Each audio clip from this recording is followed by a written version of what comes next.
அனைவருக்கும் வணக்கம் நண்பர்களே. இந்த பதிவில் என்ன தகவல் பார்க்க போகின்றோம் என்றால், நமது மகரம் ராசி திருவோணம் நட்சத்திரம் நண்பர்களுக்கு ஜனவரி மாதம் ராசி பலன் எப்படி இருக்கும் என்பதை பார்ப்போம். தற்பொழுது ராகு பகவான் உங்களது 2ஆம் வீடான குடும்ப மற்றும் தனஸ்தானத்தில் அமர்ந்து உள்ளார். ராகு 2வது வீட்டில் வைக்கப்படும் போது அது பெரும்பாலும் பொருள், செல்வம் மற்றும் உடைமைகளுக்கான வலுவான விருப்பத்தை குறிக்கிறது.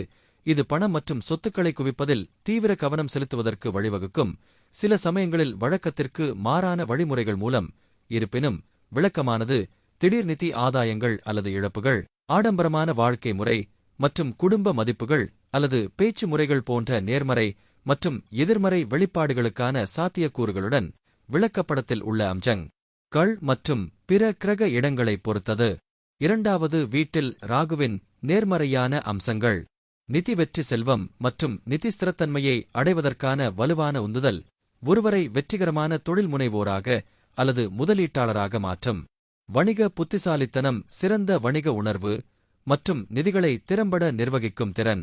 சக்தி வாய்ந்த பேச்சு, ஒரு கட்டாயமான மற்றும் வற்புறுத்தும் தொடர்பு வழி தலைமை பாத்திரங்களுக்கு வழிவகுக்கும்.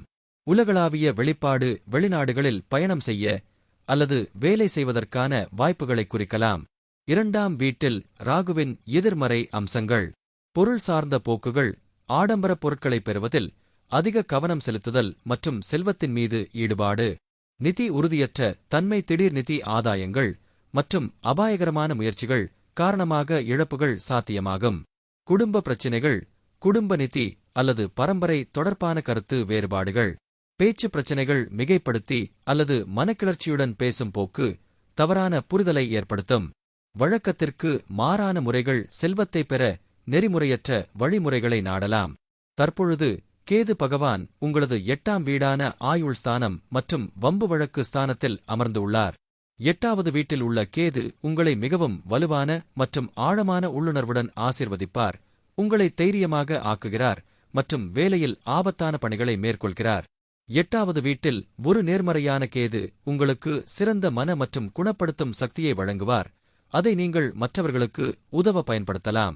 8ஆம் வீட்டில் உள்ள கேது உங்களுக்கு மிகவும் வலுவான மற்றும் ஆழமான உள்ளுணர்வுடன் ஆசீர்வதிக்கிறார், நீங்கள் நிகழ்வுகளை முன்னறிவிக்கலாம். உங்களுக்கு நெருக்கமானவர்கள் மற்றும் அன்பானவர்கள் உட்பட மக்களுக்கு உதவ இந்த அசாதாரண சக்தியை நீங்கள் பயன்படுத்தலாம். அமானுஷ்ய அறிவியலின் மீதான உங்கள் ஆழ்ந்த விருப்பம், இதை ஒரு தொழிலாக எடுத்துக்கொள்வதில் உங்கள் ஆர்வத்தை வளர்க்கலாம் மற்றும் நீங்கள் அதை தேர்ந்தெடுத்தால் நீங்கள் மிகவும் சிறப்பாகச் செயல்படலாம். நீங்கள் இந்த விஷயத்தில் ஆழமான அறிவை பெறலாம் மற்றும் மற்றவர்களின் நலனுக்காக அதை பயன்படுத்தலாம். 8வது வீடு உங்கள் வாழ்க்கையில் நடக்கும் நடவடிக்கைகள் அல்லது நிகழ்வுகளில் நீங்கள் எதிர்கொள்ளக்கூடிய திடீர் நிகழ்வுகளுடன் இணைக்கப்பட்டுள்ளது. இந்த வீடு விபத்துக்கள் மற்றும் விபத்துக்களுடன் தொடர்புடையது.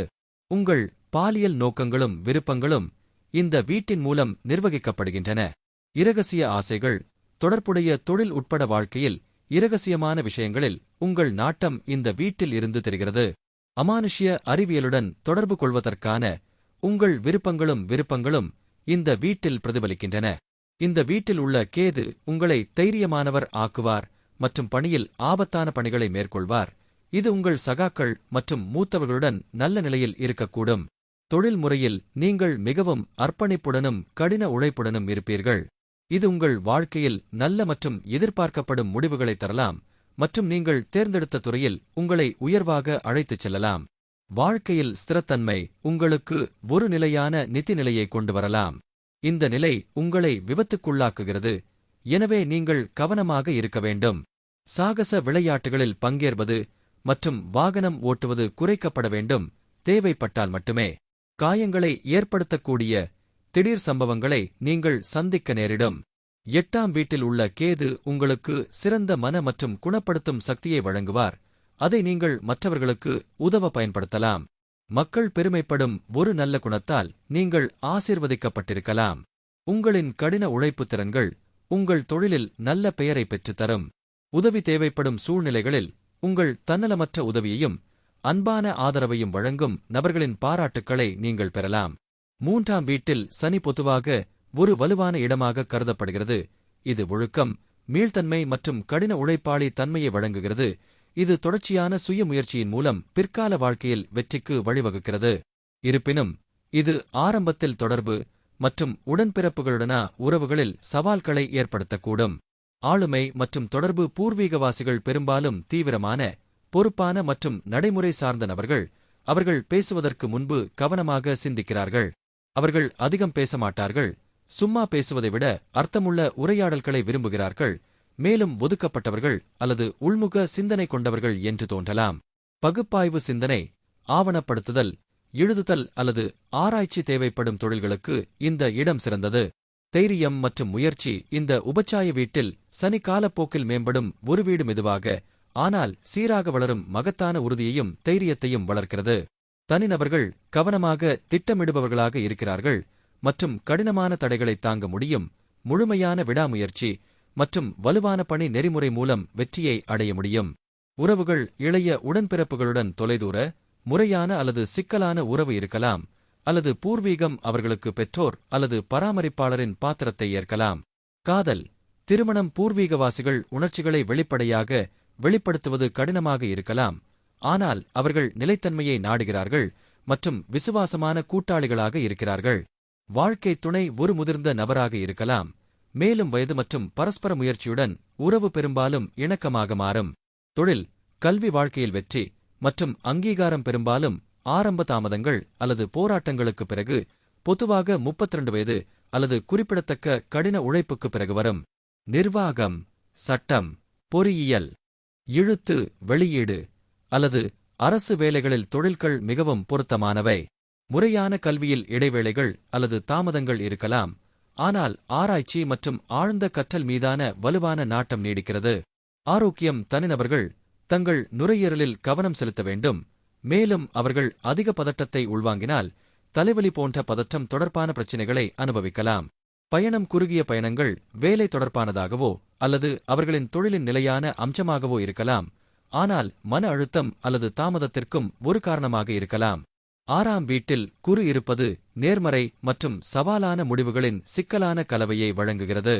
பூர்வீகவாசிகள் பெரும்பாலும் சேவை, சட்டம் அல்லது சுகாதாரத்துறைகளில் வெற்றியைக் காண்கிறார்கள், ஆனால் அதிகப்படியான ஈடுபாடு தொடர்பான உடல்நல பிரச்சினைகளை கவனத்தில் கொள்ள வேண்டும், ஏனெனில் வியாழன்தான் ஆக்கிரமித்துள்ள வீட்டின் விஷயங்களை விரிவுபடுத்த முனைகிறார். சேவை நோக்குநிலை, தனிநபர் சேவை, சமூக பணி அல்லது மனிதாபிமான முயற்சிகளில் வலுவான நாட்டம் கொண்டவர், மேலும் மற்றவர்களுக்கு உதவுவதன் மூலம் திருப்தி அடைகிறார். சிறந்த தொழில்கள் இந்த வேலைவாய்ப்பு சட்டம், வழக்கறிஞர்கள், நீதிபதிகள், மருத்துவர்கள், குணப்படுத்துபவர்கள், கற்பித்தல், ஆலோசனை, நிதி அல்லது அரசு பொது சேவை போன்ற தொழில்களுக்கு மிகவும் சாதகமானது. பணியிட இயக்கவியல், பூர்வீகவாசிகள் பெரும்பாலும் தங்கள் நாணம் மற்றும் நெறிமுறை அணுகுமுறை காரணமாக தங்கள் பணியிடத்தில் குருக்கள் அல்லது வழிகாட்டிகளாக மதிக்கப்படுகிறார்கள். அவர்கள் ராஜதந்திரம் மற்றும் நியாயத்துடன் மோதல்களை கையாள்வதில் சிறந்து விளங்குகிறார்கள். முயற்சி மூலம் வெற்றி, வளர்ச்சி மற்றும் பதவி உயர்வுக்கான வாய்ப்புகள் வருகின்றன, ஆனால் அவர்களுக்கு அர்ப்பணிப்பு, முயற்சி மற்றும் விடாமுயற்சி தேவை. பொது சுகாதாரம், நன்கு நிலைநிறுத்தப்பட்ட வியாழன் வலுவான நோய் எதிர்ப்பு மண்டலத்தையும் நோய்களுக்கு எதிரான மீள்தன்மையையும் வழங்க முடியும். சாத்தியமான சிக்கல்கள், குருவின் பரந்த தன்மை, உடல் பருமன், நீரிழிவு நோய் அல்லது கல்லீரல், வயிற்று பிரச்சினைகள் போன்ற அதிகப்படியான உடல்நல பிரச்சினைகளுக்கு வழிவகுக்கும். ஒழுக்கமான உணவு மற்றும் உடற்பயிற்சி வழக்கத்தை பராமரிப்பது மிக முக்கியம். ஒழுக்கமான அணுகுமுறை, பூர்வீகவாசிகள் தங்கள் ஆரோக்கியத்தை நிர்வகிக்க ஆயுர்வேதம் அல்லது ஆன்மீக நடைமுறைகள் போன்ற மாற்று அல்லது முழுமையான சிகிச்சை முறைகளுக்கு ஈர்க்கப்படலாம். தற்பொழுது சூரிய பகவான் உங்களது 12ஆம் வீடான விரயஸ்தானத்தில் அமர்ந்து உள்ளார். 12ஆம் வீட்டில் சூரியன் தீவிர ஆன்மீகம். அவர்கள் தொடர்ந்து தங்கள் ஆளுமையில் வேலை செய்வதாகவும் தங்களை மாற்றிக் கொள்வதாகவும் நம்பப்படுகிறது. அவர்கள் தெரிந்தோ தெரியாமலோ தங்கள் கடந்தகால வாழ்க்கையிலிருந்து பெற்ற தங்கள் குணாதிசயங்களை மறுவடிவமைக்கிறார்கள். மனநலம் பாதிக்கப்பட்டவர்களிடமும் கடந்தகால வாழ்க்கையில் அவர்கள் செய்த தீய கர்மாவின் விளைவுகளை எதிர்கொள்ளும் துரதிருஷ்டவசமானவர்களிடமும் அவர்கள் மிகவும் அன்பாக இருப்பதும் தெரிகிறது. ஜாதகத்தில் 12ஆம் வீட்டில் சூரியன் தனிமைப்படுத்தலாம். அந்த நபர் ஒழுக்கமானவராக இருப்பார் மற்றும் அவர்களின் தொழில் மற்றும் ஆன்மீகம் தொடர்பான அனைத்து விதிகள் மற்றும் கட்டுப்பாடுகளையும் மிக கடுமையாக கடைப்பிடிப்பார் என்று கூறலாம். இவை சமூகமத விதிகளாக இருக்கலாம் அல்லது தனிநபரால் கற்பிக்கப்பட்டு உருவாக்கப்பட்ட சில தனிப்பட்ட நடைமுறைகளாக இருக்கலாம். தொழில்முறை முன்னணியைப் பொறுத்தவரை அவர்கள் சிறந்த செயல்திறன் கொண்டவர்கள்.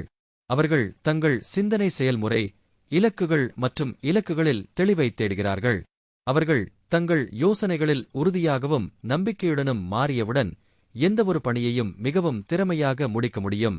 நட்சத்திர நடிகர்களாக இருப்பதற்கான அனைத்து திறன்களும் தகுதிகளும் அவர்களிடம் உள்ளன. அவர்கள் கடின உழைப்பாளிகள் மற்றும் அவர்களின் தொழில்முறை அணுகுமுறையில் அர்ப்பணிப்புடன் உள்ளனர். தற்பொழுது செவ்வாய் பகவான் உங்களது 12ஆம் வீடான விரயஸ்தானத்தில் அமர்ந்து உள்ளார். 12ஆம் வீட்டில் உள்ள செவ்வாய் மனதில் தொலைந்து ஆன்மீகம், கல்வி, கலாச்சாரங்கள் போன்ற பல்வேறு விஷயங்களை ஆராய்கிறார், அவரது குழப்பமான மனநிலையின் அமைதிக்காக. இருப்பினும் பூர்வீகவாசிகள் தங்களுக்கு எந்தவொரு பாதையையும் தேர்ந்தெடுக்க முடியாது. 12வது வீடு தனிமைப்படுத்தப்படுவதைக் குறிக்கிறது. 12ஆம் வீட்டில் செவ்வாய் கனவுகள், கற்பனை மற்றும் இன்பங்களின் வீடாகும். இது அவர் அல்லது அவள் ஆற்றலை செலுத்தும் பாலியல் செயல்பாடுகளில் பூர்வீகத்தின் ஈடுபாட்டைக் காட்டுகிறது. 12ஆம் வீட்டில் செவ்வாய் இருக்கும் பூர்வீகவாசிகள் வேலை நோக்கங்களுக்காக தொடர்ந்து வெளிநாடுகளுக்குச் செல்ல வேண்டியிருக்கும். அங்கு அவர்கள் செவ்வாய் கிரகத்திலிருந்து தங்கள் ஆற்றலை உற்பத்தி செய்யும் வேலை வாழ்க்கையாக மாற்றுவார்கள். 12வது வீட்டில் செவ்வாய் பூர்வீக உலகிலிருந்து தனிமைப்படுத்தப்படுவதைக் காட்டுகிறது. இது பூர்வீகம் ஒரு ஆராய்ச்சியாளராகவோ அல்லது வெளிநாட்டில் தனியாக பணிபுரியும் கள விஞ்ஞானியாகவோ இருக்கலாம். பூர்வீகம் கற்பனை மற்றும் தெளிவான படைப்பு யோசனைகளால் ஆசீர்வதிக்கப்படலாம். அது அவரை ஒரு பிரபலமான மற்றும் படைப்பாற்றல் எழுத்தாளராக மாற்றும். 12ஆம் வீட்டில் இருந்து செவ்வாய் 7ஆம் வீட்டை பார்க்கும்போது அது திருமணத்தை பாதுகாக்கும் அல்லது பல திருமணங்களை தரும். இருப்பினும் இவரது பங்குதாரர் வாக்குவாதம், ஆதிக்கம் மற்றும் அவருக்கு சவாலாக இருப்பார். தற்பொழுது சுக்கிர பகவான் உங்களது 12ஆம் வீடான விரயஸ்தானத்தில் அமர்ந்து உள்ளார். 12வது வீட்டில் உள்ள சுக்கிரன் ஆழ்ந்த உணர்ச்சி உணர்திறன், மறைந்திருக்கும் திறமைகள், இரக்கம் மற்றும் தன்னலமற்ற அன்பிற்கான வலுவான ஆசை ஆகியவற்றை குறிக்கலாம். ஆனால் மற்ற அம்சங்களைப் பொறுத்து கடந்தகால உறவுகள், இரகசிய போக்குகள் அல்லது மறைக்கப்பட்ட ஆசைகளை விடுவிப்பதில் சவால்களை குறிக்கலாம். விளக்கப்படத்தில் உள்ள கிரகங்கள் அடிப்படையில் காதல் மற்றும் மகிழ்ச்சியுடன் கூடிய ஒரு சிக்கலான உறவு பெரும்பாலும் நுட்பமான அல்லது திரைக்கு பின்னால் உள்ள வழிகளில் வெளிப்படுத்தப்படுகிறது.